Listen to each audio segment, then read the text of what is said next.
하나님의 구원 이렇게 받는다. 이지춘 목사. 오늘은 제 10편으로 영원토록 함께 하시며 생각나게 하시는 보혜사 성령에 대해서 알아보도록 하겠습니다. 요한복음 14장 16절에서 17절 말씀입니다. 내가 아버지께 구하겠으니 그가 또 다른 보혜사를 너희에게 주사 영원토록 너희와 함께 있게 하시리니 저는 진리의 영이라. 세상은 능히 저를 받지 못하나니 이는 저를 보지도 못하고 알지도 못함이라. 그러나 너희는 저를 아나니 저는 너희와 함께 거하시며 또 너희 속에 계시겠음이라.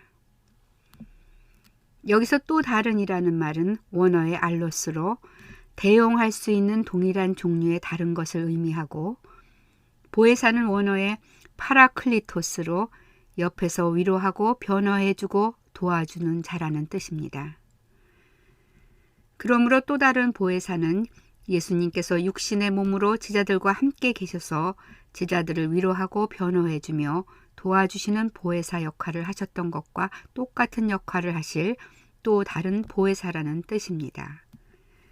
이는 예수님께서 하나님 아버지께 구하여 하나님 아버지께서 보내실 진리의 영으로 제자들과 영원히 함께 있을 것이며 또 제자들 속에 거하실 것이라고 하셨습니다. 그러므로 또 다른 보혜사가 오시면 예수님이 제자들과 영원히 항상 함께 계시는 것과 동일하게 되는 것이었습니다. 예수님은 하나님 아버지의 뜻을 이루시기 위하여 피치 못할 이유로 육신의 몸을 입고 오셨기 때문에 사명이 끝나면 제자들을 떠나 하늘나라로 돌아가셔야 했습니다. 하지만 새로 오시는 또 다른 보혜사는 진리의 영으로 오시기 때문에 제자들을 떠날 필요가 없으시므로 제자들과 함께 그 속에 거하시되 영원히 거하시며 예수님과 똑같은 보혜사가 되어주실 것이라는 말씀입니다. 요한복음 14장 25절에서 26절 말씀입니다. 내가 아직 너희와 함께 있어서 이 말을 너희에게 하였거니와 보혜사 곧 아버지께서 내 이름으로 보내실 성령 그가 너희에게 모든 것을 가르치시고 내가 너희에게 말한 모든 것을 생각나게 하시리라. 예수님은 계속해서 또 다른 보혜사는 성령 곧 거룩한 영이신데 그가 오시면 그가 제자들에게 모든 것을 가르치시고 또 예수님께서 제자들에게 말씀하셨던 모든 것을 생각나게 하실 것이라고 하셨습니다. 그러니까 현대 과학으로 말하면 컴퓨터 메모리에 입력된 것을 언제든지 바탕화면에 끌어내어 볼 수 있듯이 제자들 두뇌의 메모리 셀에 입력된 예수님의 모든 말씀을 성령께서 제자들의 생각 속에서 끌어내어 기억나게 하실 것이라는 말씀입니다. 상상을 초월하는 놀라운 말씀입니다. 사람이 이 세상을 살아가면서 듣고 보고 체험하는 모든 것들은 두뇌의 메모리 셀에 다 입력되어 있습니다. 사람은 컴퓨터처럼 그 입력된 모든 것들을 언제든지 자유자재로 생각에 끌어낼 수 있는 능력이 부족합니다. 입력이 오래된 것일수록 끌어내기 어려워지거나 불가능해집니다. 그 이유는 오래된 메모리를 추적할 수 있는 능력이 더욱 부족하기 때문입니다. 그러나 성령께서는 사람의 메모리 셀에 입력된 모든 것을 생각나게 하실 수 있습니다. 이것이 성령님의 놀라운 능력입니다. 마지막 날에 있을 하나님의 심판도 사람 몸의 메모리 셀은 아니겠지만 어딘가에 기록된 모든 것이 생각나서 죄인들 스스로 자기 갈 곳으로 알아서 가게 될지도 모릅니다. 하여튼 이것은 실로 사람으로서는 약속할 수 없는 오직 하나님의 아들이신 예수님께서만 약속하실 수 있는 예언이었습니다. 이 말씀을 들은 사도들은 당시 예수님께서 하시는 말씀이 무엇인지 도저히 감을 잡을 수가 없었을 것입니다. 예수님께서는 그들이 도저히 이해할 수 없는 말씀들을 자주 하셨기 때문에 이번에도 그러려니 했을 것입니다. 그러나 예수님의 이 약속은 훗날 온 천하를 변화시킬 참으로 놀랍고도 놀라운 약속이었습니다. 이번에는 말할 것을 주시는 성령에 대해서 알아보도록 하겠습니다. 마태복음 10장 19절로 20절 말씀입니다. 너희를 넘겨줄 때 어떻게 또는 무엇을 말할까 염려치 말라. 그때 무슨 말할 것을 주시리니 말하는 이는 너희가 아니라 너희 속에서 말씀하시는 자, 곧 너희 아버지의 성령이시니라.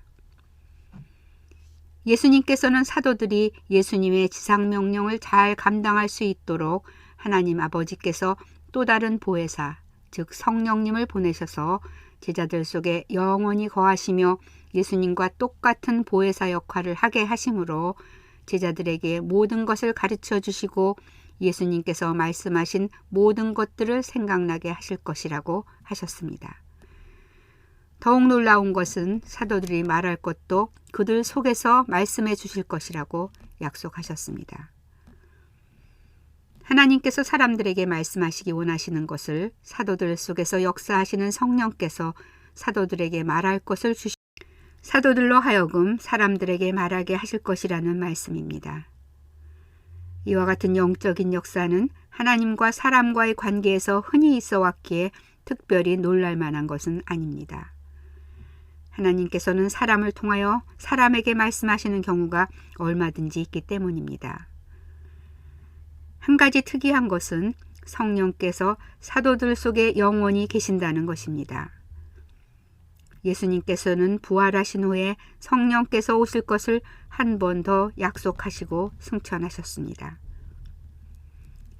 사도행전 1장 8절로 9절 말씀입니다. 오직 성령이 너희에게 임하시면 너희가 권능을 받고 예루살렘과 온 유대와 사마리아와 땅끝까지 이르러 내 증인이 되리라 하시니라. 이 말씀을 마치시고 저희 보는 데서 올리워 가시니 구름이 저를 가리워 보이지 않게 하더라. 이 말씀을 들은 제자들은 이때도 역시 예수님의 말씀을 전혀 이해할 수 없었을 것입니다. 왜냐하면 그들은 성령님을 체험해 본 적도 없고 권능이 어떤 것인지도 몰랐으며 어떻게 그 적은 무리가 땅끝까지 갈 수 있고 또 땅끝이 어디인지조차도 알 수 없었기 때문입니다. 그러나 누가의 기록을 보면 예수님의 제자들은 믿음으로 예수님의 말씀에 순종했습니다. 이것이 중요합니다. 이렇게 잘 모르지만 사실로 여겨 받아들이고 믿음으로 순종한 제자들에게 예수님의 약속이 오순절에 현실로 나타났습니다. 사도행전 2장 1절로 4절 말씀입니다.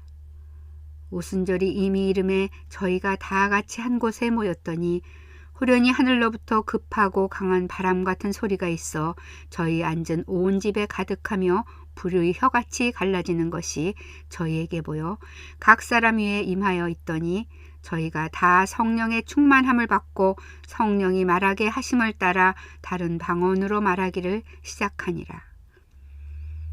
사도행전 2장 40절에서 47절 말씀입니다. 또 여러 말로 확증하며 권하여 가로되 너희가 이 패역한 세대에서 구원을 받으라 하니 그 말을 받은 사람들은 세례를 받음에 이날에 제자의 수가 3,000이나 더하더라. 저희가 사도의 가르침을 받아 서로 교제하며 떡을 떼며 기도하기를 전혀 힘쓰니라. 사람마다 두려워하는데 사도들로 인하여 기사와 표적이 많이 나타나니 믿는 사람이 다 함께 있어 모든 물건을 서로 통용하고 또 재산과 소유를 팔아 각 사람의 필요를 따라 나눠주고 날마다 마음을 같이하여 성전에 모이기를 힘쓰고 집에서 떡을 떼며 기쁨과 순전한 마음으로 음식을 먹고 하나님을 찬미하며 또 온 백성에게 칭송을 받으니 주께서 구원받는 사람을 날마다 더하게 하시니라. 오순절은 유대인들이 지키는 3대 절기 중 하나로 6월절 기간에 있는 안식일 다음 날부터 50일째가 되는 날입니다. 6월절은 8일간이기 때문에 그 기간 중에 안식일이 반드시 한 번은 들어 있습니다. 그 6월절 중에 있는 안식일 다음 날은 유대인들이 보리 추수의 첫 이삭을 하나님께 드리는 날인데 이날 예수님께서 부활하셨습니다. 예수님께서는 모든 예수 믿는 자들에게 임할 부활의 첫 열매가 되시는 상징적인 의미까지도 절기와 시간을 통하여 잘 나타내 주셨습니다. 실로 놀라운 일입니다. 그러므로 성령께서 강림하신 이 오순절은 예수님께서 부활하신 후 50일째 되는 날이었고, 사도행전 1장 3절에 예수님께서 부활하신 후 40일 동안 보이셨다고 기록한 것을 보면 예수님께서 승천하신 후 10일째 되는 날이었습니다. 이날에 예수님의 제자들은 모든 성령의 충만함을 받고 성령이 말하게 하심을 따라 각각 다른 방언으로 말하며 모여든 사람들에게 베드로 사도가 설교하여 3,000명이 구원받고 예수님의 제자가 되는 놀라운 역사가 일어났습니다. 그리하여 예루살렘 교회가 크게 부흥했고 제자들은 사도의 가르침을 받아 서로 교제하며 떡을 떼며 기도하기를 힘쓰는 성도들이 되었습니다.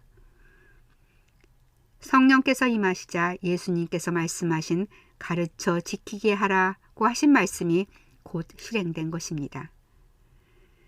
이렇게 성령이 오셔서 사도들이 모든 족속으로 제자 삼기 위하여 가르쳐야 했던 예수님께서 사도들에게 분부하신 모든 것을 사도들에게 생각나게 하셔서 초대 예루살렘 교회에서 사도들은 제자들을 가르칠 수 있게 된 것입니다.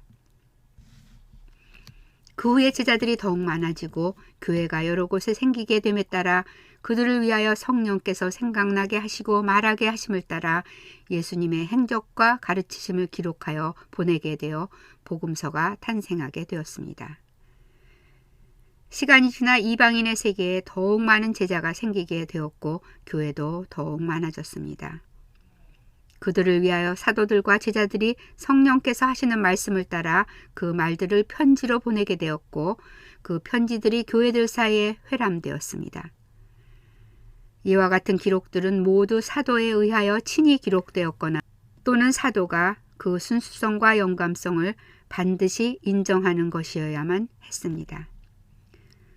뿐만 아니라 그 후 400여 년을 지나면서 그 순수성과 영감성이 분명하다는 것이 교회들에 의하여 철저하게 검증되었고 인정받은 것들만 모아서 신약 성경이 되어 오늘날까지 우리에게 전해진 것입니다. 그러므로 사도들이 전한 복음과 가르침과 복음을 따라 행한 모든 행함은 제자들이 육신의 생각을 따라 자기들 마음대로 한 것이 아니었습니다. 예수님의 약속대로 오순절에 이 땅에 강림하신 예수님과 똑같은 또 다른 보혜사 성령님의 생각나게 하심과 가르치심과 말하게 하심과 명하심을 따라 된 것입니다. 또한 사도들과 제자들이 기록하여 교회에 전해진 모든 기록도 성령님의 감동과 인도하심을 따라 된 것입니다. 이를 기록한 사도들과 제자들은 서기관에 불과하며 실제로 신약 성경의 저자는 성령이십니다. 인류 역사상 어떤 기록도 신약 성경과 같은 기록은 없습니다.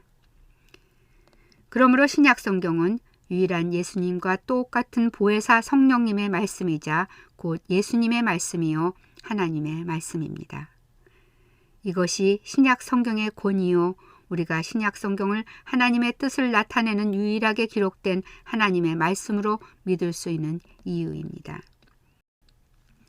그래서 바울 사도는 형제들아 내가 너희에게 알게 하노니 내가 전한 복음이 사람의 뜻을 따라 된 것이 아니라 이는 내가 사람에게서 받은 것도 아니요 배운 것도 아니요 오직 예수 그리스도의 계시로 말미암은 것이라. 갈라디아서 1장 11절에서 12절 말씀입니다. 여기서 독자의 이해를 돕기 위해 하나님과 예수님과 성령님의 관계를 부언하고자 합니다. 이전에도 언급한 바와 같이 하나님과 예수님과의 관계는 이 세상에는 존재하지 않는 사람이 이해할 수 없는 신비한 관계일 가능성이 큽니다. 성령님과 하나님 그리고 예수님과의 관계도 역시 마찬가지일 가능성이 큽니다. 사람이 이해할 수 있는 언어로 표현하신 것이 아버지와 아들의 관계요 또 다른 보혜사라는 말입니다. 그러나 나의 아버지는 하나이니라 고 하신 요한복음 10장 30절과 또 다른 보혜사가 예수님을 대신하는 예수님과 똑같은 보혜사라는 의미를 종합해 보면 하나님 아버지와 예수님과 성령님은 모두 하나님으로서 하나이십니다. 즉 세 분이 한 분이시다 라는 우리가 이해할 수 없는 신비한 관계인 것을 미루어 알 수 있습니다. 이 신비한 세 분이 한 분이신 하나님의 관계를 신학적으로는 삼위일체라고 합니다. 그러므로 하나님 아버지의 말씀이나 예수님의 말씀이나 성령님의 말씀이 모두 한 분이신 하나님의 말씀이십니다. 그래서 성경의 내용을 보면 하나님께서 하신 말씀도 있고 예수님의 말씀도 있으며 선지자들이나 사도들과 일반 성도들이 성령의 감동을 받아 기록한 말씀들도 있지만 성경을 일반적으로 하나님의 말씀이라고 표현하는 것입니다. 또한 일반적으로 하나님 하면 하나님 아버지를 의미하며 특별히 분명한 구별이 필요할 때에는 하나님 아버지로 표현합니다. 예를 들면 에베소서 1장 3절의 말씀 찬송하리로다 하나님 곧 우리 주 예수 그리스도의 아버지께서 그리스도 안에서 하늘에 속한 모든 신령한 복으로 우리에게 복 주시되 라는 말씀입니다. 다음 11편에서는 예수님이 인정하시고 인용하신 구약 성경에 대해서 그리고 바울 사도의 구약 성경에 대한 증언 그리고 두 가지 믿음에 대해서 알아보도록 하겠습니다. 감사합니다.